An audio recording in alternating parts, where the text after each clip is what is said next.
Job లేక ఇబ్బంది పడుతున్నారా? అయితే మెడికల్ కోడింగ్ మీకు మంచి ఆప్షన్. వెంటనే కాల్ చేసి కోర్సులో జాయిన్ అవ్వండి.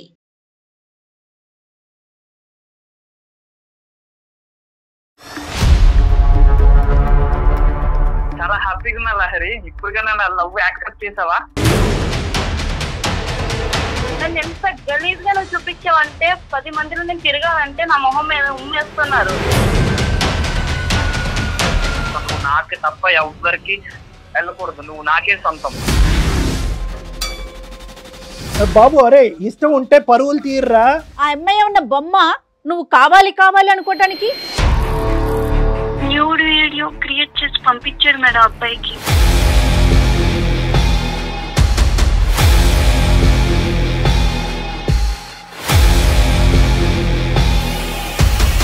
ఆ అమ్మాయి అవమానం తట్టుకోలేక ఆ అమ్మాయి మొత్తం కుటుంబం మాస్ సూసైడ్ చేసుకొని చచ్చిపోవాలి. అది నీ కోరిక. ప్రేమిస్తే ప్రేమిస్తావు, లేదంటే పీక నరుగుతావు. అటువంటి క్యారెక్టర్ అనేది నీకు ఇప్పుడు అర్థమైంది కదా. ఇంతకుముందు ఫోన్లో మాట్లాడినప్పుడు నువ్వంటే ప్రేమ, నువ్వంటే పిచ్చి పిచ్చి అని చెప్తున్నావు కదా. అంటే ప్రేమ పిచ్చి కాదా నీకు?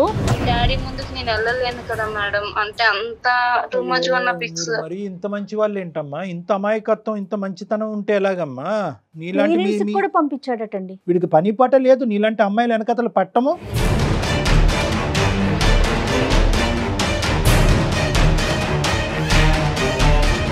ఇది జీవితంతో చెలగాటం అమ్మ. ఇది నాకు తను కావాలి సార్.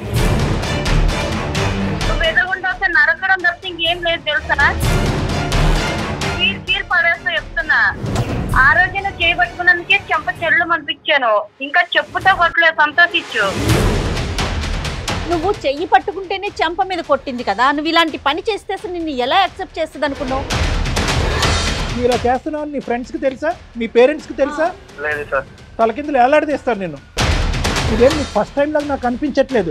ఇది నీకు ఒక సాంప్రదాయం, ఒక ఆనవాయితీలాగా నాకు అనిపిస్తుంది.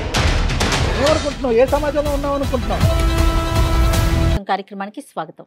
నమస్తే కళ్యాణ్ గారు. కళ్యాణ్ గారు, లహరి అని ఒక అమ్మాయి మనకి మెయిల్ చేసింది. పెళ్లి కావాల్సిన పిల్ల, అయ్యో చాలా ఇష్యూ ఫేస్ చేస్తా ఉంది. మరొకసారి కాల్ చేసేస్తానండి. తప్పకుండా. తను నెంబర్ ఇచ్చింది నాకు. లహరి అండి పేరు. హలో లహరి గారండి. ఎవరండి? నమస్తే అండి, నేను జయాని అందమైన జీవితం ప్రోగ్రామ్ నుంచి కాల్ చేస్తున్నాను. చెప్పండి మేడం. నమస్తే మేడం. నమస్తే అండి, మీరు మెయిల్ చేశారు కదా. అవును మేడం, నేనే Yes. చేస్తానండి. రైట్, నాతో పాటు డాక్టర్ కళ్యాణ్ చక్రవర్తి గారు ఉన్నారు. మీరు ఒక్కసారి మీ సమస్యను ఒకసారి డాక్టర్ గారు ముందు ఉంచండి. Okay ma'am. నమస్తే అమ్మ లారి. నమస్తే సార్. చెప్పమ్మా, అంటే ఎంత వయసు మీది, ఏంటి సమస్య అమ్మా? 25 సార్ నా ఏజ్. మా ఇంట్లో మ్యాచెస్ చూసారు. 3 మ్యాచెస్ చూసారు సార్. ఫస్ట్ వచ్చి చూసారు, అమ్మాయి బాగుందని చెప్పేసి వెళ్ళిపోయారు సార్ వాళ్ళు. నెక్స్ట్ డే వచ్చేసి మాకు వద్దు అండి, సంబంధం క్యాన్సిల్ చేసుకున్నాం, మాకు వద్దని చెప్పేసి వాళ్ళు వెళ్ళిపోయారు సార్. రీజన్ ఏం చెప్పారు? రీజన్ ఏం చెప్పలేదు మేడం. అంటే మీరు నచ్చకపోవటమో, లేకపోతే అనుకునే చెప్పలేదు. ఇచ్చిపుచ్చుకోవటాలు నచ్చకపోవటం, అట్లా ఏదో ఉంటది కదమ్మా. రీజన్ అయితే ఏం చెప్పలేదు. సెకండ్ వాళ్ళు వచ్చారు, అమ్మాయి బాగుంది, మాకు నచ్చింది అమ్మాయి, మేము ఒక 2 days లో చెప్తాం మీకు అని చెప్పేసి వాళ్ళు వెళ్ళిపోయారండి. లారీ, ఈ సంబంధాలన్నీ ఎలా వస్తున్నాయి మా పెద్దవాళ్ళ తరపున, లేదంటే మ్యాట్రిమోనీ ద్వారానా? ఎలా వస్తున్నాయి ఈ సంబంధాలు? లేదు సార్, ఇదంతా పెద్దవాళ్ళు చూసిన సంబంధాలే సార్. పెద్దవాళ్ళు చూసిన సంబంధాలే. థర్డ్ వాళ్ళు కూడా వచ్చారు సార్. థర్డ్ వాళ్ళు కూడా వచ్చారు. వాళ్ళు వచ్చి చూసుకున్న తర్వాత అమ్మాయి నచ్చింది మాకు, ఈ అమ్మాయిని మేము 100% మా ఇంటి కోడలు చేసుకుంటామని చెప్పేసి బొట్టు పెట్టేసి వెళ్ళారు సార్. రైట్ అమ్మా. అలా వెళ్ళిన తర్వాత ఒక 2 days తర్వాత నేను కాల్ చేశాను. నేను కాల్ చేస్తే తను కాల్ లిఫ్ట్ చేయట్లేదు సార్. ఒక 3 times చేశాను, 5 times చేశాను, ఒక 10 times చేశాను సార్. అబ్బాయి కాల్ లిఫ్ట్ చేయట్లేదు. లాస్ట్ టైం చేద్దాము, ఎందుకు అనేది రీజన్ ఉండాలి కదా, కాల్ ఎందుకు లిఫ్ట్ చేయట్లేదు అని చెప్పేసి. బట్ నేను కాల్ చేశానండి. మళ్ళీ చేసిన తర్వాత ఆ పర్సన్ నాకు కాల్ అటెండ్ చేశారు. కొద్దిసేపు మాట్లాడిన తర్వాత తను మీకు చెప్తాను అన్న తర్వాత నేను ఏంటి అని అడిగాను. అడిగిన తర్వాత ఆ పర్సన్ చెప్పారు మాట, బట్ నీలాంటి క్యారెక్టర్ లేని అమ్మాయిని నేను మ్యారేజ్ చేసుకోనని చెప్పేసి చెప్పేశారు మేడం.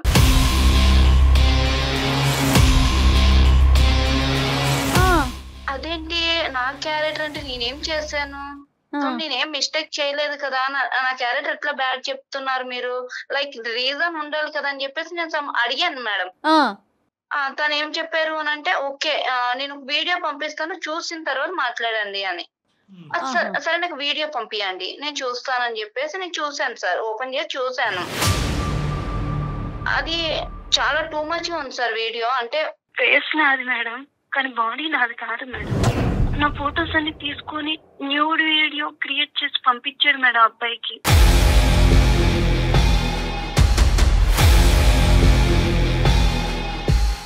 నాకు అసలు ఏం అర్థం కాలేదు మేడం. చూడడానికి చాలా దరిద్రంగా ఉంది మేడం. ఖచ్చితంగా ఏంటంటే పెళ్ళిళ్ళు చూడటానికి వచ్చేటటువంటి ప్రతి అబ్బాయి యొక్క నెంబరు ఈ ఎవడైతే కనుక ఈ వీడియోలు తయారు చేసి అందరికి డిస్ట్రిబ్యూట్ చేస్తున్నాడో వాడి వరకు చేరుకుంటున్నాయి. ఎవరి ద్వారా చేరుకుంటున్నాయి ఈ ఫోన్ నెంబర్లన్నీ కూడా? లైక్ నేను అబ్బాయిని అడిగాను మేడం ఈ వీడియో ఎక్కడిదని అడిగితే తను ఒకటి నాది ఫారెన్ నెంబర్ ఒకటి పంపించాడు మేడం. నా ఫ్రెండ్ ఒక అబ్బాయి హ్యాకర్ ఉన్నాడు మేడం. లైక్ ఆ అబ్బాయికి నెంబర్ పంపిస్తే ఆ నెంబరు లైక్ ఆ అబ్బాయి చెప్పాడు మేడం మన గ్రూప్ లోనే ఒక అబ్బాయి అని చెప్పాడు మేడం. లైక్ నేను అడిగాను ఆ అబ్బాయిని ఎవరు మన గ్రూప్ లో ఎవరు ఉన్నారంటే అదే నిన్ను కాలేజ్ లో లవ్ చేస్తున్నా అని చెప్పి చేయి పట్టుకుంటే నువ్వు అబ్బాయిని కొట్టావు కదా అర్జున్ అని చెప్పేసి అబ్బాయి చెప్పాడు మేడం. అంటే నీ పాస్ట్ లో ఏమైనా ఒక లవ్ స్టోరీ ఏమైనా ఉందమ్మా? జస్ట్ ఫ్రెండ్షిప్స్ వరకేనా? ఓన్లీ ఫ్రెండ్స్ వరకే సార్. లవ్ స్టోరీ అనేది ఏం లేదు సార్. నా ఫ్రెండ్స్ గ్రూప్ లో అర్జున్ అనే పర్సన్ నాకు ప్రపోజ్ చేస్తే లైక్ నా ఫ్రెండ్స్ అందరి ముందు ఇది కరెక్ట్ కాదు, నేను లవ్ చేయను, జస్ట్ నేను స్టడీ కోసం వచ్చినాను, ఏదన్నా మా పేరెంట్స్ చూసుకుంటారని చెప్పేసి మా ఇద్దరికి ఇష్యూ జరిగింది. తను నా చేయి పట్టుకోగా నేను కొట్టినాను మేడం. మా ఫ్రెండ్స్ అందరి ముందే కొట్టాను. సో వీడి స్నేహితుడుగానే వచ్చిన వాడు ఏంటంటే ఒక అడుగు ముందుకేసి లవ్ అనేటటువంటిది క్రియేట్ చేసేటప్పటికి చెయ్యి పట్టుకున్నాడు. అంటే చెయ్యి ఎందుకు పట్టుకున్నాడమ్మా? అంటే నేను నిన్ను లవ్ చేస్తున్నాను, నన్ను ఎందుకు రిజెక్ట్ చేస్తున్నావు, బట్ నేను లవ్ చేస్తున్నా అని చెప్పేసి తను చెప్పారు. కానీ అదే ఫస్ట్ టైం కదా, ఇది చాలా సార్లు చెప్పి నువ్వు రిజెక్ట్ చేస్తున్నట్టుగా ఎందుకు మాట్లాడుతున్నాడు? లేదు సార్ అదే ఫస్ట్ టైం. నేను కూడా చెప్పాను తనతోటి ఇదంతా కరెక్ట్ కాదు, కొట్టవలసినటువంటి అవసరం ఏముంది అని అడుగుతున్నాను నిన్ను. అంటే తను ప్రపోజ్ చేశాడు సార్ అందరి ముందు చేయి పట్టుకుని ఒప్పుకోవా అనేసరికి నాకు కోపం వచ్చేసింది. బలంతం పెట్టాడు. ఓకే. బట్ కోపం వచ్చిన తర్వాత నేను అక్కడ వదిలేసినాం సార్. ఎవరికి వాళ్ళ కాంట్రాక్ట్ లో లేము. బట్ తన వర్క్ తను నా వర్క్ నువ్వు జాబ్ చేసుకుంటున్నాను అన్నప్పుడు? అవును సార్ నేను జాబ్ చేసుకుంటా ఉన్నాను. బట్ తన కాంట్రాక్ట్ లోకి నాకు ఎప్పుడు రాలేదు సార్. నేను తన కాంట్రాక్ట్ లోకి ఎప్పుడు వెళ్ళలేదు. ఆ రోజు నేను అబ్బాయిని చంపదెబ్బ కొట్టినందుకు ఈ రోజు నా జీవితం మీద కొడుతున్నారు సార్. కానీ కొట్టిన తర్వాత ఇంకా వాడితో కమ్యూనికేషన్ లేదు, మీ ఇద్దరి మధ్యన తెగదెంపులు అయిపోయింది, మీ స్నేహం అనేది అక్కడితో ఎండ్ అయిపోయింది కదమ్మా? ఎండ్ అయిపోయింది సార్. నేను ఇంకా తన కాంటాక్ట్ లోకి వెళ్ళే తన నా కాంటాక్ట్ లోకి రాలేదు. కానీ వాళ్ళు ఇటువంటి కసి కోపం రగులుతుంది అన్నది ఎప్పుడు కూడా నువ్వు పసిగట్టలే కదా? లేదు సార్ అసలుకి నేను ఎక్స్పెక్ట్ కూడా చేయలేదు సార్ ఇట్లా. ఇంకా వేరే ఫ్రెండ్స్ దగ్గర ఎవరి దగ్గర అయినా అతను ఏదైనా చెప్పటం గానీ నీ మీద ఇష్టం ఉన్నట్టు మాట్లాడటం గానీ అట్లా ఎప్పుడన్నా విన్నావా? అట్లా ఎప్పుడు నేను వినలేదు మేడం. అదే ఫైనల్ ఇంకా లాస్ట్ అదే మాకు. వీడు కాన్స్టెంట్ గా నువ్వు కొట్టిన కాడి నుంచి ఇప్పుడు వరకు నిన్ను ట్రాక్ చేస్తూనే ఉన్నాడు, కాన్స్టెంట్ ఎజెండాలో ఉన్నాడు వాడు. ఈ ప్రాబ్లమ్స్ నుంచి నేను బయట పడలేకపోతున్నా సార్. ఎందుకనంటే నాకు తన మీద ఎటువంటి ఇంట్రెస్ట్ లేదు, జస్ట్ ఫ్రెండ్ లోనే వెళ్తున్నాను. కానీ మీరు ఏదో ఒకటి చేయండి సార్. కదమ్మా పోలీస్ కంప్లైంట్ ఇవ్వచ్చు కదమ్మా. వీడు ఇంత ఏదో పనులు చేస్తున్నాడంటే ఇప్పుడు వీళ్ళు ముగ్గురు వరకు ట్రాన్స్ఫర్ చేశాడా లేదంటే ఎంతమందికి ట్రాన్స్ఫర్ చేశాడు? ఆ కసి కోపంతో నాకు దక్కనటువంటి అమ్మాయి ఎవరికి దక్కకూడదనే కసితో నీ పరువు తీసి బహిరంగంగానే నేను చంపేస్తున్నాడు వీడు. లేదు సార్ మేము పోలీస్ కంప్లైంట్ ఇస్తామని మీకు తెలుసు కదా సార్. ఊర్లో ఉండే వాళ్ళకి పరువు పోతుంది అట్లా ఇట్లా. ఇప్పటికే ఆల్రెడీ నాకు సగం పోయినట్టు సార్. లేదమ్మా ఇలాంటి వాటికన్నిటికి సైబర్ క్రైమ్లు అనే సంస్థలు ఉన్నాయమ్మా. చాలా గోప్యంగానే ఉంచుతారు, చాకచక్యంగా తీస్తారు. ఇలాంటి వాళ్ళు తాట తీస్తారు. వీడు ఎంతమంది అమ్మాయినికి ఐ లవ్ యూ చెప్పి చేయి పట్టుకున్నాడో, ఎంతమంది అమ్మాయిలు వీడు చెంప పగలగొట్టారో, ఎంతమంది వీడియోలు మార్ఫింగ్లు చేసి డిస్ట్రిబ్యూట్ చేశాడో. వీడు పెద్ద క్రిమినల్. వీడికి పని పాట లేదు. నీలాంటి అమ్మాయిలు వెనకతలు పట్టము వశపరుచుకునేటటువంటి ప్రయత్నంలో మీరు లొంగకపోతే కనుక బ్లాక్మెయిల్ చేసి బహిరంగంగా వీళ్ళకి పరువు తీసేటటువంటి ప్రయత్నం చేయాలి. ఇది జీవితంతో చెలగాటం అమ్మ. ఇది నీ జీవితం, మీ కుటుంబం, మీ పరువు యొక్క చెలగాటం. నాకు ఏం చేయాలో కూడా అర్థం కావట్లేదు సార్. పేరెంట్స్ కి తెలిసిందమ్మా? పేరెంట్స్ కూడా పంపించాడు మేడం వీడియో. డాడీ వాళ్ళు నన్ను అంటే డాడీ ముందుకు నేను వెళ్ళలేను కదా మేడం. అంటే అంత టూ మచ్ వన్ పిక్స్. మరి ఇంత మంచి వాళ్ళు ఏంటమ్మా? ఇంత అమాయకత్వం, ఇంత మంచితనం ఉంటే ఎలాగమ్మా? నీలాంటి పంపించాడటండి. వాడి యొక్క సైకాలజీ కంప్లీట్ గా క్రిమినల్ సైకాలజీ. ఇప్పుడు మార్ఫింగ్ అని నువ్వు చెప్పుకోవటమే కానీ సమాజం మార్ఫింగ్ అని ఎందుకంటారు? సమాజం ఆబ్వియస్లీ ఈ అమ్మాయి ఇలాంటి చెత్తకాటి పనులు అన్ని చేస్తుంది అనేటటువంటి ఉద్దేశంతో అనుకుంటారు కాబట్టి మీరు గొంతిప్పి మాట్లాడలేరు, మీరు పోలీస్ స్టేషన్ చుట్టూ తిరగలేరు కాబట్టి వాడు ఇలా రెచ్చిపోతున్నాడు. వాడు సరే ఇప్పుడు వాడు ఎక్కడున్నాడమ్మా, వాడు ఎక్కడున్నాడు, వాడితో మేము మాట్లాడాలనా ఏంటి, ఎందుకు చేసావు మాకు పోలీస్ స్టేషన్ వరకు వెళ్ళకుండా? సార్ ఇప్పుడు నేను కాన్ఫరెన్స్ పెడతాను సార్, మీరు మాట్లాడండి సార్ కొంచెం ప్లీజ్ సార్. యా వాడితో మాట్లాడాలమ్మా, ఖచ్చితంగా మాట్లాడాలి. ఈ మధ్యలో ఈ సంఘటనలన్నీ జరిగి ఈ విధంగా ఈ ఇష్యూ అంతా స్ప్రెడ్ అయిన తర్వాత వాడితో అయితే కనుక నువ్వు ఫేస్ ఆన్ అవ్వలే కదా, డైరెక్ట్ 1-to-1 అయితే మాట్లాడాలి. ఓకే అంటే అమ్మ నువ్వు పక్కా కదా వాడే చేస్తున్నాడు ఇదని చెప్పి, పక్కా కదా నువ్వు? 100% పక్కా సార్, నేను అన్ని ప్రూఫ్ తో సహా నేను కొంచెం అర్థం చేసుకున్న తర్వాత మీకు కంప్లైంట్ ఇచ్చాను.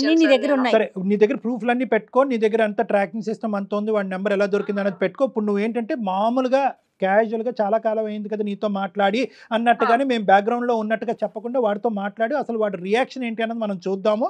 వాడే చేసాడా లేదా అనేటటువంటిది ఫస్ట్ మనం రికార్డ్ చేసి బహిరంగంగా ఎస్ నేనే చేశాను అనేది మనం పట్టుకోగలగాలి. ఆ తర్వాత నేను ఇందులోకి వస్తా. ఓకేనమ్మా? ఓకే సార్, నేను కాన్ఫరెన్స్ పెడతాను. కాన్ఫరెన్స్ పెట్టు, మేము బ్యాక్గ్రౌండ్ లో ఉన్నామని చెప్పదు. Okay sir. రైట్. ఎంత దారుణంగా ఉన్నారో చూడండి కళ్యాణ్ గారు. మేడం ఇది జరుగుతుంది మేడం, ఎందుకు అంటే కనుక ఒక ఆడపిల్లకి సంబంధించినటువంటి కుటుంబానికి పెళ్లి అనేటటువంటిది చాలా పెద్దది, ప్రధానమైనటువంటి అంశం. ఎస్పెషల్లీ పల్లెటూరులో ఉండేటటువంటి వాళ్ళకి ఎప్పుడైతే కనుక ఇటువంటి సంఘటన జరుగుతుందో ఇదేదో మార్ఫింగ్ చేసాడు ఇచ్చేసాడు అనుకోదు, ఆ భారం అంతా ఆ గిల్ట్ అంతా వాళ్ళ మీదే అనుకుంటారు. ఏమనుకుంటారు, అరే నువ్వు ఆ మగవాళ్ళతో స్నేహం చేయకపోతే బాగుండేది, వాళ్ళతో చట్టపట్టాలు వేసుకుని తిరగకుండా ఉంటే బాగుంటుంది, నువ్వు ఫోటోలు తీయించకుండా ఉంటే బాగుంది అని చెప్పి గిల్ట్ వాళ్ళ నెత్తి మీద వేసుకుని ఎవడైతే అసలైనటువంటి క్రిమినల్ ఉంటారో వాడిని క్షమించి వదిలేస్తారు. అలాగే ఇలాంటి వాళ్ళు జారుతున్నారు ఈ క్రిమినల్. అవునండి, అవును, సరైన శిక్ష పడాల్సిందే. హలో హాయ్ లహరి, ఎలా ఉన్నావు? అది 1 year తర్వాత ఫోన్ చేసావు, చాలా హ్యాపీగా ఉన్నా లహరి. ఇప్పుడుగా నా లవ్ యాక్సెప్ట్ చేసావా? నీకు తెలీదా? ఏమైంది లహరి? నా 3 మ్యాచెస్ క్యాన్సిల్ అయిన విషయం నీకు తెలీదా? అవునా లహరి, నాకు తెలీదురా. చాలా బాగుంటది కదా, అయినా ఎందుకు రిజెక్ట్ అయినా? నిజంగా చెప్పు, నా మీద ఒట్టేసి చెప్పు, నీకు ఈ విషయం ఏం తెలీదా? తెలుసు.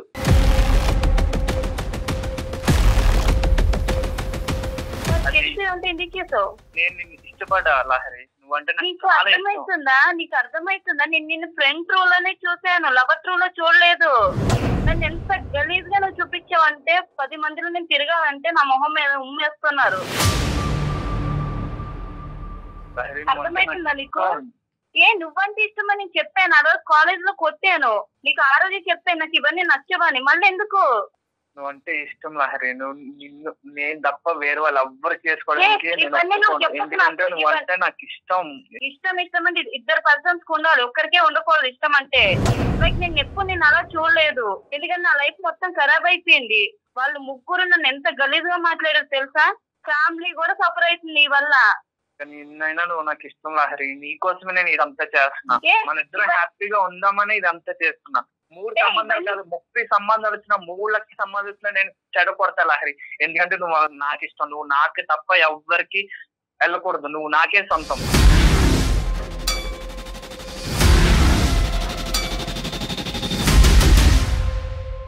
నీకోసం నేను మంచి జాబ్ సంపాదించుకొని మంచిగా సెటిల్ అయ్యి మంచిగా పైసలు సంపాదించుకొని నా ఫ్యామిలీ కూడా సెటిల్. ఇవంతా నాకు చెప్పొద్దు, అర్థమైందా? నేను సుమన్ టీవీ వాళ్ళకి కంప్లైంట్ చేసినాను, వాళ్ళు లైన్ లో ఉన్నారు, వాళ్ళతోనే మాట్లాడి నీ లెక్క ఏందో నువ్వు తెలుసుకో. బాబు అర్జున్, చెప్పండి సార్. నా పేరు డాక్టర్ కళ్యాణ్ చక్రవర్తి, సుమన్ టీవీ అందమైన జీవితం నుంచి మాట్లాడుతున్నాం. లహరి మాకు కంప్లైంట్ పెట్టింది, అర్థమైందా? ఇలా నీ దగ్గర నుంచి ఒక భయంకరమైనటువంటి హెరాస్మెంట్ వస్తుంది. నేను ఏంటంటే ఈరోజు చచ్చిపోలేక ఇంకా ఆఖరి ప్రయత్నంగా మీకు ఫోన్ చేశాను. మా కుటుంబ పరువు అంతా కూడా రోడ్డు మీద పడింది, ఇటువంటి పరిస్థితుల్లో నాకు హెల్ప్ చేయండి సార్ అని మమ్మల్ని అప్రోచ్ అయ్యింది, రిక్వెస్ట్ చేసుకుంది. కాబట్టి మేము ఇన్వాల్వ్ అవుతున్నాం, ఆ అమ్మాయి తరపున మేము మాట్లాడుతున్నాం. అసలు నీ కథ ఏంటమ్మా? మేము డిగ్రీ ఫస్ట్ ఇయర్ లోనే నేను ప్రపోజ్ చేశాను సార్ తనకి. ప్రపోజ్ చేస్తే నా ఫ్రెండ్స్ అందరి ముందు తను నన్ను రిజెక్ట్ చేసి నన్ను కొట్టింది సార్. కొట్టిన తర్వాత 2 years వరకు బాగానే ఉన్నాను సార్. ఆఫ్టర్ తర్వాత ఎవరు లైఫ్ వాళ్ళు చూసుకున్నా సార్, నేను మంచిగా జాబ్ సంపాదించుకుని ఉన్నా సార్. తననే నన్ను అందరి ముందు అవమానించింది సార్. ఆ పగతో నేను తనకు వచ్చిన మ్యాచెస్ అన్ని నేనే కావాలనే వీడియోస్ ఫార్వర్డ్ చేశాను సార్. ఇంతకుముందు ఫోన్లో మాట్లాడినప్పుడు నువ్వంటే ప్రేమ, నువ్వంటే పిచ్చి పిచ్చి అని చెప్తున్నావు కదా, అంటే ప్రేమ పిచ్చి కాదా నీకు? అమ్మాయి మీద పగుందా? పగతో కూడిన ప్రేమ మేడం. నాకు ఎవరు నీ పగతో కూడిన సినిమాలు బాగా చూస్తావారా నాయన? అన్ని డైలాగులు చెప్తున్నావు. నా ప్రేమ మీకు కనిపించట్లేదు మేడం. కనిపించదు బాబోయ్. ఇలాంటి ప్రేమలు ఓన్లీ సాడిస్ట్ గాళ్ళకి సైకోపాత్లకి కనిపిస్తాయి. మాకు కనిపించవు బాబు, మాకు అర్థం కావు, మాకు కనిపించవు. వేరే వాళ్ళ ఆడపిల్లల జీవితాలతో ఆడుకునేటటువంటి నీ నేచర్లో ప్రేమ అనేటటువంటి పదాన్ని దయచేసి పక్కన పెట్టేసి క్రిమినల్ మైండ్ సెట్ ఉన్నవాడిని నేను అని అను. నీలో ప్రేమ లేదు, దోమ లేదు. ఒక ఆడపిల్ల జీవితంతో ఇలా ఆడుకుంటూ ఇన్ని సంబంధాలు క్యాన్సిల్ చేస్తూ ఇలా మార్ఫింగ్ వీడియోలు తయారు చేస్తూ ఒక అమ్మాయి యొక్క కుటుంబాన్ని రోడ్డు మీద ఈడ్చిన తర్వాత ఏ అమ్మాయి వచ్చి నీ మొహం చూసి నేను పెళ్లి చేసుకుంటుందని అనుకున్నావు? ఫస్ట్ ఆఫ్ ఆల్ ఈ అమ్మాయిని ఎప్పటి నుంచి ట్రాక్ చేస్తున్నావు నువ్వు? ఈ అమ్మాయికి సంబంధించినటువంటి ఫోటోలు ఎప్పటి నుంచి నువ్వు సేకరిస్తున్నావు? దాని మార్ఫింగ్కి ఎవరెవరి దగ్గర నుంచి ఎటువంటి సహాయ సహకారాలు తీసుకున్నావు? ఫైనల్గా ఈ వీడియోస్ ఈ ముగ్గురికి కాకుండా ఎంతమందికి డిస్ట్రిబ్యూట్ చేసావు? సార్ నేను దాదాపు 1 year నుంచి నేను అబ్జర్వ్ చేస్తున్నాను సార్. తను ఎక్కడికి వెళ్ళా, ఏం చేస్తుంది, ఎవరితో మాట్లాడుతుంది అన్ని నాకు తెలుసు సార్. తన కాల్ రికార్డ్స్ కూడా తెలుసు సార్. తను ఏం చేస్తుంది, తన ఫొటోస్, తన వీడియోస్ ఎలా మాఫీ చేస్తే ఎలా అవుతుంది కూడా నాకు తెలుసు సార్. నేను ఒక US నెంబర్ తీసుకొని దాన్ని బట్టి నేను తనకి ఫొటోస్, వీడియోస్ అందరికి షేర్ చేశాను సార్. ఎందుకంటే తనకి వచ్చిన సంబంధాలన్నీ వీడియోస్ ఫార్వర్డ్ చేశాను సార్. ఎందుకంటే తను నాకు ఇష్టం సార్. తను నాకు తప్ప ఎవరికి దక్కకూడదు సార్. మరి బాబు దీనికి నోబెల్ ప్రైజ్ ఎవర్రా బాబు? నువ్వు ఇంత గొప్పగా చెప్పుకుంటున్నావు. అమ్మాయికి కూడా ఇష్టం ఉండాలి కదా, అది ఆలోచిస్తున్నావా నువ్వు? మేడం ఇష్టం లేకుండా నేను తన కాలేజ్ డేస్ లో కూడా తనకి ఏం కావాలో అన్ని తెచ్చి ముందు. అరే బాబు, అరే ఇష్టం ఉంటే పరువులు తీర్రా. అరే ఈ రోజు ఆ అమ్మాయి సూసైడ్ చేసుకుని చచ్చిపోయి ఉండేది. అదేనా నీ ఇష్టం? ఆ అమ్మాయి చచ్చిపోయిన పర్లేదు, నువ్వు ఇష్టం అని ఇంకోసారి అంటే కనుక మర్యాదగా ఉండదు. నీకు ఇష్టం కాదు, ఆ అమ్మాయి అవమానం తట్టుకోలేక ఆ అమ్మాయి మొత్తం కుటుంబం మాస్ సూసైడ్ చేసుకొని చచ్చిపోవాలి, అది నీ కోరిక. ఇష్టం అని అంటే కనుక కబడ్డారు. ఏంద్ర ఇష్టం పదం వాడుకున్నాయినా? ఇష్టం మీనింగ్ మార్చేస్తున్నావు, ప్రేమ మీనింగ్ మార్చేస్తున్నావు. నీకు దక్కాలా నిజంగా? ఎటువంటి ఏదన్నా అమ్మాయి ఇంత పరువు తీసిన తర్వాత ఏదన్నా అమ్మాయి నీ దగ్గరికి వచ్చినారు, రారా బాబు నువ్వే నాకు దిక్కు, నువ్వే పెళ్లి చేసుకొని అంటదా? కావాలి సార్. అలా కాదు, ఆ అమ్మాయికి కావాలి. ఆ అమ్మాయితో పాటు వేరే గిఫ్ట్లు కూడా నీకు వస్తాయి, అవి మేము సర్ప్రైజ్ రిటర్న్ గిఫ్ట్లు తొందరలోనే ఇస్తాం. కానీ అది కాదు, ఇటువంటి అమ్మాయిలు నువ్వు ఎంతమంది ప్రేమించావు, ఎంతమంది అమ్మాయిలు నిన్ను ఒప్పుకున్నారు, ఒప్పుకున్నటువంటి వాళ్ళని ఏ విధంగా హింస పెట్టావు? ఈ అమ్మాయి ఒక్కదైనా ఇంకా ఎవరినైనా కూడా ఇలా మార్ఫింగ్లు చేసి వీడియోలు తయారు చేసి బ్లాక్మెయిల్ చేస్తున్నావా? ఎందుకంటే నువ్వు చెప్పేటటువంటి ఎంత ఫ్రీ ఫ్లోగా నువ్వు చెప్తున్నావు చూడు, ఇదేం నీకు ఫస్ట్ టైం లాగా నాకు అనిపించట్లేదు. ఇది నీకు ఒక సాంప్రదాయం, ఒక ఆనవాయితీలాగా నాకు అనిపిస్తుంది. నువ్వు ఇలా చేస్తున్నావు నీ ఫ్రెండ్స్కి తెలుసా, మీ పేరెంట్స్కి తెలుసా? లేదు సార్. తలకిందులు ఏలాడదీస్తారు నిన్ను. ఏమనుకుంటున్నావు? ఏ సమాజంలో ఉన్నావు అనుకుంటున్నావు? ఆ అమ్మాయి ఉన్న బొమ్మ నువ్వు కావాలి కావాలి అనుకోవటానికి పంపించినటువంటి వాళ్ళు ఎంతమందికి డిస్ట్రిబ్యూట్ చేశారు? ఇప్పుడు ఏ వెబ్సైట్ ఓపెన్ చేసినా, ఏ సోషల్ మీడియా నెట్వర్క్ ఓపెన్ చేసినా కూడా ఈ అమ్మాయి యొక్క వీడియో బయటకు వస్తే కనుక మొత్తం అంతా కూడా వీళ్ళందరూ సూసైడ్ చేసుకుని చచ్చిపోవటం తప్ప ఇంకో దారి లేదు. ఆ ప్రాణాలు, ఆ పరువు కాపాడవలసినటువంటి బరువు బాధ్యత నువ్వు ఏదైతే ప్రేమ అంటున్నావో అది నీ భుజస్కంధాల మీద ఉంది. ఇప్పుడు నువ్వు అసలైనటువంటి ప్రేమికుడిగా ఇప్పటికైనా నిరూపించుకో.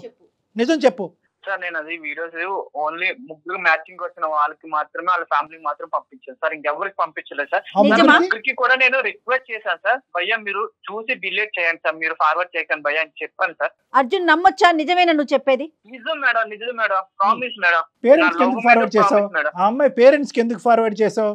చేశానంటే సార్ వచ్చిన సంబంధాలు ఎవరు తీసుకోకుండా నన్ను చేసుకోవాలని ఒక ఇదిలో చేశాను సార్. సో అమ్మాయి క్యారెక్టర్ అసాసినేట్ చేస్తే కనుక తల్లిదండ్రులు నువ్వు పంపించిన వీడియోనే నమ్మేసి ఇంకా అమ్మాయికి సంబంధాలు కూడా తీసుకొచ్చేటటువంటి ప్రయత్నం కూడా చేయరనేటటువంటి ఆఖరి ప్రయత్నం ఇది, అంతేనా?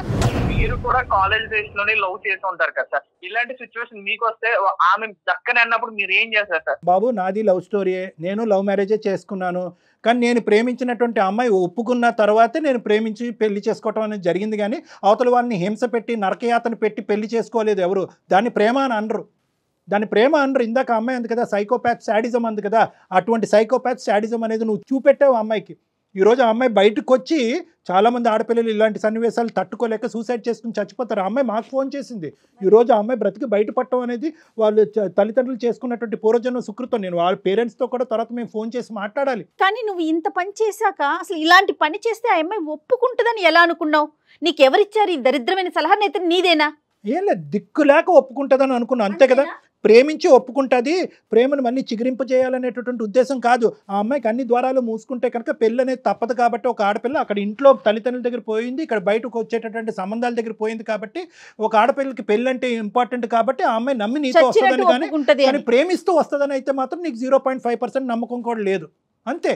నువ్వు చెయ్యి పట్టుకుంటేనే చెంప మీద కొట్టింది కదా, నువ్వు ఇలాంటి పని చేస్తే అసలు నిన్ను ఎలా యాక్సెప్ట్ చేస్తుంది అనుకున్నావు?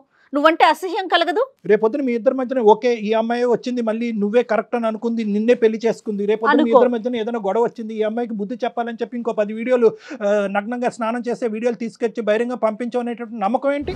ప్రేమిస్తే ప్రేమిస్తావు, లేదంటే పేక నరుకుతావు. అటువంటి క్యారెక్టర్ అనేది నీది ఇప్పుడు అర్థమైంది కదా. సో మేము తీసుకునేటటువంటి జాగ్రత్తలు, మేము తీసుకునేటటువంటి ప్రయత్నం అయితే చేస్తాము. ఇది నీ చేతుల్లో అయితే లేదు, నీకు ఆ అమ్మాయి అయితే దక్కదు. కానీ పోలీసుల దగ్గర నుంచి మాత్రం గట్టిగా వాతలు అయితే మాత్రం దక్కుతాయి, అదైతే మాత్రం గ్యారంటీ. నువ్వేదో అమర ప్రేమికుడిని, నా ప్రేమని నా ప్రేమని నమ్మండి, ఆ అమ్మాయిని నాకు ఇవ్వండి అంటే కనుక ఆ అమ్మాయిని ఇచ్చేది చచ్చేది ఏమీ లేదు. కానీ నీకు ఎటువంటి డోస్ పడాలో అటువంటి డోస్ ఖచ్చితంగా నీకు పడుతుంది, ఇదైతే మాత్రం గ్యారంటీ. సార్ ఈ రోజుల్లోనే లవ్ యాక్సెప్ట్ చేయకపోతే ఏం చేస్తున్నారు కూడా తెలుసు కదా సార్. ఈ రోజుల్లో ఎట్లా ఉన్నారో సార్. నేను తనని ఎలాంటి డిస్టర్బెన్స్ లేకుండా దూరం నుంచి నేను లవ్ చేస్తున్నాను సార్. తనకి ఏం కావాలో అన్ని కూడా తెచ్చి పెట్టాను సార్. తన బర్త్డే కూడా ఫస్ట్ విషెస్ కూడా నేనే చేశాను సార్. ఈ రోజులో ఏంటంటే లవ్ యాక్సెప్ట్ చేయకపోతే ఏం చేస్తున్నారో కూడా మీకు తెలుసు కదా సార్, ఎలా ఉన్నారు జనాలు. కానీ అలాంటిది తనకి ఎలాంటి హాని కలగకుండా నేను దూరంగా ఉండి తను లవ్ చేస్తున్నాను సార్. తనకి నచ్చిన జాబ్ నేను చేసుకుంటూ తనకి నచ్చిన ఇష్టంగా నేను ఉన్నాను సార్. సార్ మీరు ఏం చేసినా నాకు తనకు కావాలి సార్.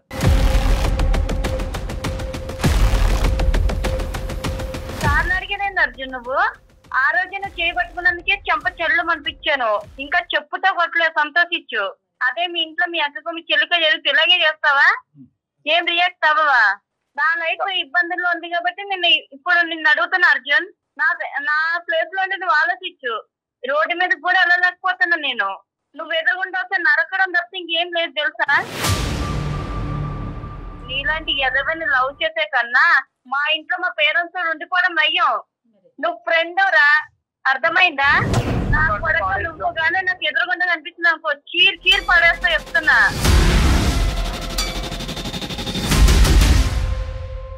ఏం నాటకాలు చేస్తున్నావా?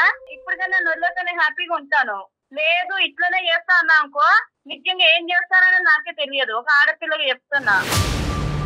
చాలా ఆ అమ్మాయి దగ్గర నుంచి వచ్చింది చాలా అని అన్నామే కానీ మా దగ్గర నుంచి వచ్చింది చాలా అనలేదు. మేము తీసుకునే పోయేటటువంటి స్టెప్స్ ఇంకా ఉంటాయి. ఎందుకంటే ఇక్కడతో మేము అయిపోతే కనుక ఆ అమ్మాయికి ఫ్యూచర్లో చాలా అన్యాయం జరగచ్చు. ఎందుకంటే నువ్వు ఎవరి వరకు స్ప్రెడ్ చేసావు అనేది మాకు నమ్మకం లేదు, ఆ ముగ్గురు ఇంకెవరికి స్ప్రెడ్ చేశారనేది మాకు నమ్మకం లేదు. థర్డ్ ఫేజ్లో ఏంటంటే ఆ తల్లిదండ్రులకు కూడా ఏం బాబు, ఎందుకంటే వాళ్ళు పల్లెటూరు వాళ్ళకు వాస్తవానికి తెలియదు, వాళ్ళ అమ్మాయి మీద నమ్మకం పోగొట్టుకున్నారు వాళ్ళు. సో వాళ్ళకి కూడా మేము ఫోన్ చేసి వాళ్ళతో మాట్లాడి, ఏమండి ఇది వాస్తవం కాదు, ఒక దరిద్రుడు చేసినటువంటి ఒక అన్యాయమైనటువంటి నీచమైనటువంటి పని అనే విధంగా వాళ్ళకి కూడా మేము సర్ది చెప్పాల్సినటువంటి అవసరం ఉంది. నీ ఫోన్ ఎక్కడున్నా చెప్పమ్మా అర్జున్కి ఎలాంటి యాక్షన్ తీసుకోండి సార్. ఇలాంటి మాత్రం అసలు వదలొద్దు సార్. ఎందుకంటే నేనంటే ఇప్పుడు ట్రబుల్ అవుతున్నాను. నా ప్లేస్ లో ఇంకొకరు ట్రబుల్ అవ్వకూడదు.